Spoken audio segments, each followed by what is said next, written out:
Imagine trying to save money without knowing how much you are spending. It's like trying to fill a leaky bucket with water. You're working hard, but you don't know where it's all going. The same goes for weight loss. If you don't understand what is on your plate, it's hard to know why the scale isn't budging, right?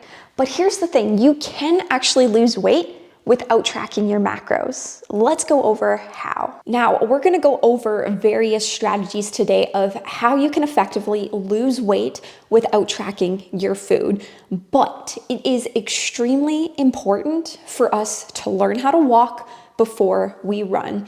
And so many individuals, they put the cart before the horse. So I get it. It's the new year. Everybody is extremely excited to jump into their fat loss related goals.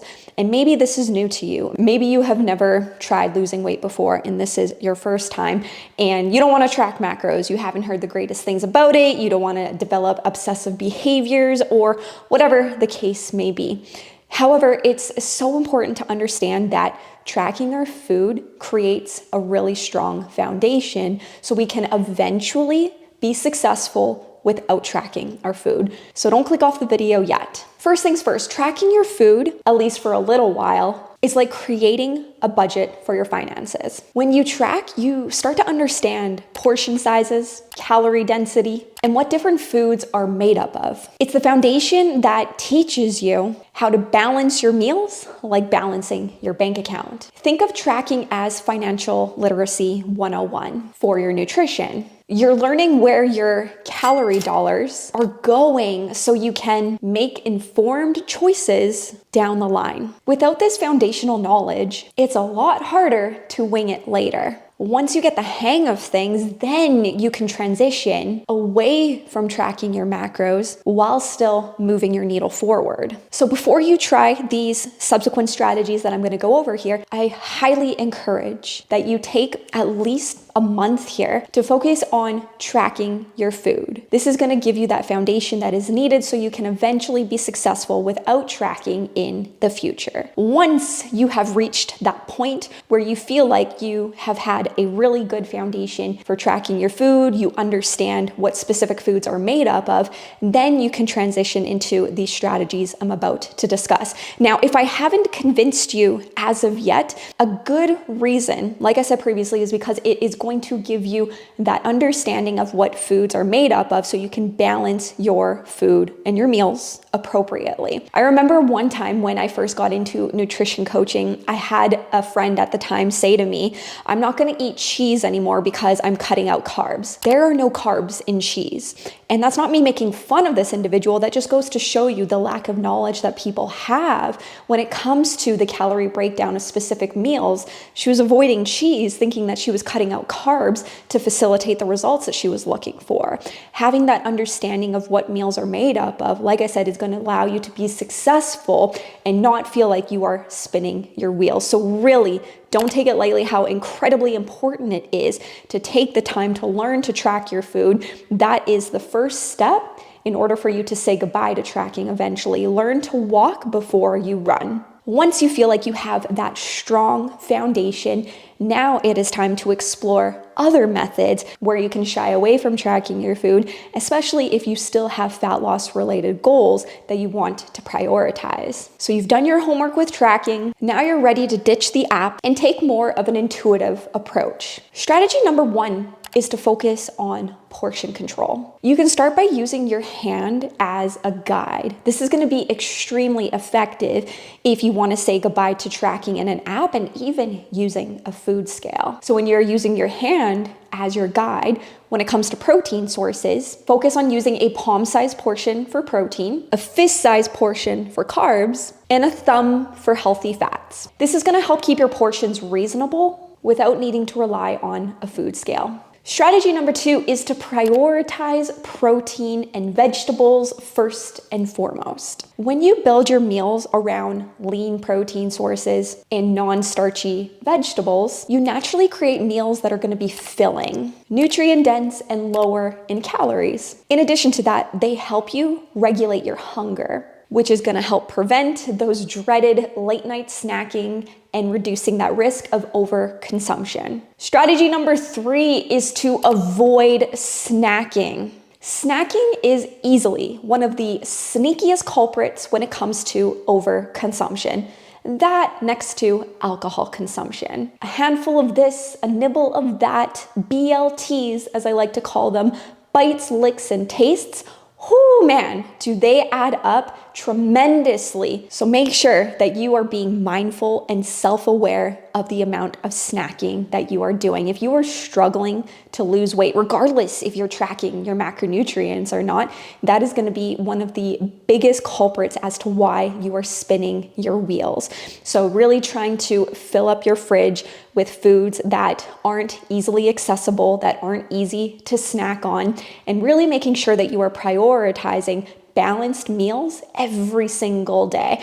I would aim for about 3 to 5 balanced meals. Depending on your schedule, depending on your preferences, when you can reduce your snacking, that is going to help tremendously, especially if you aren't tracking your macronutrient breakdown. Strategy number 4 is to add regular walks into your routine. Walking is such an underrated tool for weight loss, and it's so much more than just burning calories. Regular walks actually help regulate your hormones, more specifically, your hunger hormones. And if your hunger hormones are unregulated, it can make it extremely difficult to ensure that you are staying within a healthy calorie range, a healthy calorie budget. If you have regulated hunger hormones, it is going to help tremendously so you can eat more mindfully, especially as you say goodbye to tracking your food. Walking is going to help regulate your hunger hormones, more in particular, your ghrelin hormone. That's the hormone that signals hunger.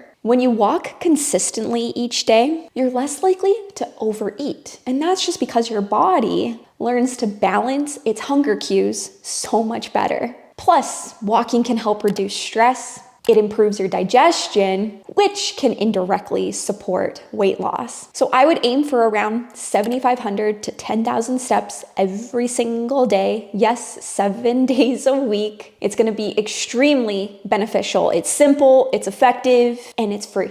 Strategy number 5 is to use the plate method. So going back to creating a balanced meal for yourself, I would divide your plate like this. Half of it is for veggies, a quarter of it is for protein, and then another quarter is for carbs. This simple visual guide can be really helpful with balancing your meals versus having to rely on a calculator. Side note here, if you are listening to me say have a certain portion of protein, veggies, and carbs, and you don't know what types of foods those are made up of, that's an indication that you haven't spent enough time tracking your food. Again, tracking your food is going to allow you to understand which foods, like a big list of foods that are made up of protein, a big list of foods that are made up of carbs, vegetables, and healthy fats.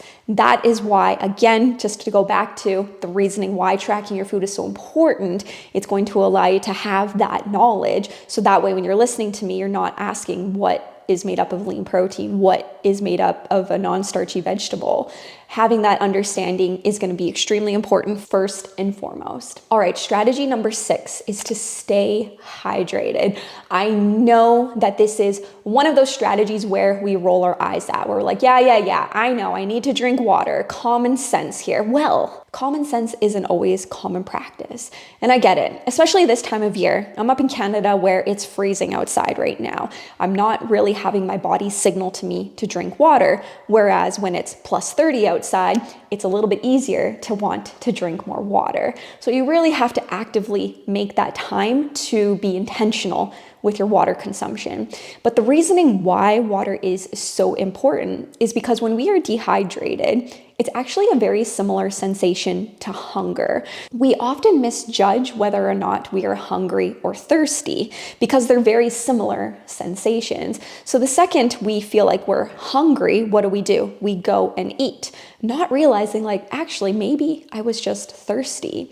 So a good rule of thumb is to have a glass of water before and after each meal, and even during your meals as well too, if you're able to. The reason is it's going to help kind of close that gap. So that way you can do a better job of differentiating whether or not you're actually hungry or not. So really take the time here, especially if you're not going to be tracking your calorie consumption, to stay hydrated. It is way more important than you may think. Now, when I say that, that, remember that there are a lot of different things that keep you hydrated. It's not just water. You can have Gatorade, tea, even coffee can be allocated towards your hydration allotment.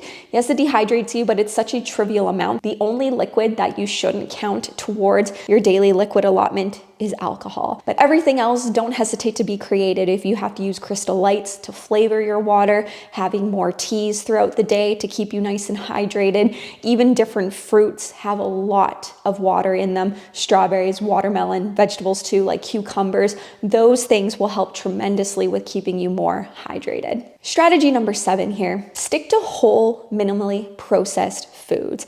It's not that processed foods are bad for you, but they have been designed for you to overconsume. You ever eat like a sugary bowl of cereal, or you have a donut or something that isn't nutrient dense, and you're still hungry after consuming a significant serving of that item?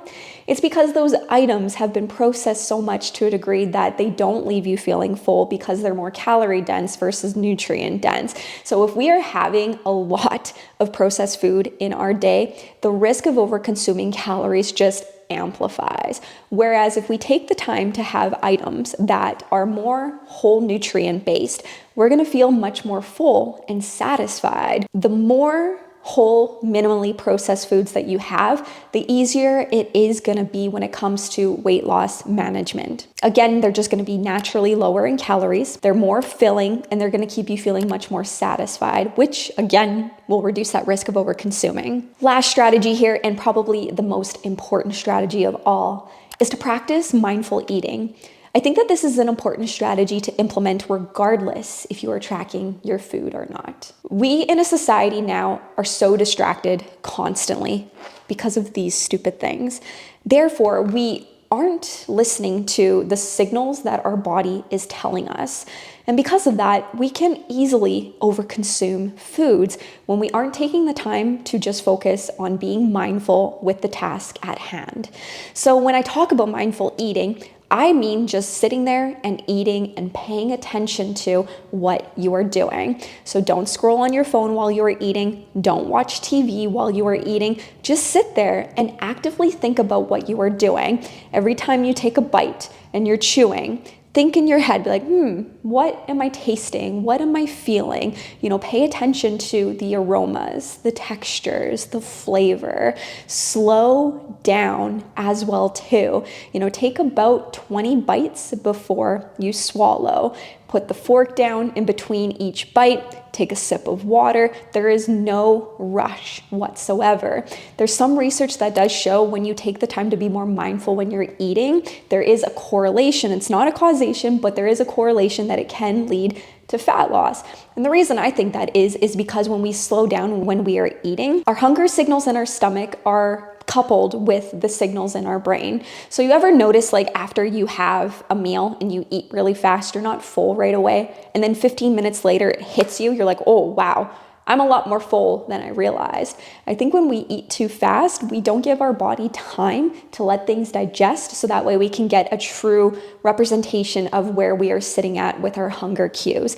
And that again can cause us to overconsume. Whereas if we take our time with eating, we slow down, we're more mindful with the task at hand, that delay that we notice is mitigated to some degree. So really take the time to practice the art of mindful eating, regardless if you're tracking your food or not. It's going to be very strategic and effective, especially if you're wanting to say goodbye to tracking your food. So there you have it, a simple way to lose weight without having to track your food forever. Remember, it starts with learning the basics. Don't be too good for the fundamentals. Otherwise, you are just going to spin your wheels in that pool of frustration and feel like you are never moving that needle in the direction that you deserve to move it in. It's not that there's anything wrong with your body, and that's often the default that we go to. It's just due to the fact that our strategies are off and we are running before we've even had time to warm up. Really taking that time to master the fundamentals and then actually implementing these strategies effectively can make a world of a difference when it comes to your fat loss related goals. Because once you have built that foundation, these strategies can help you stay consistent and reach your goals without having to be tied to an app.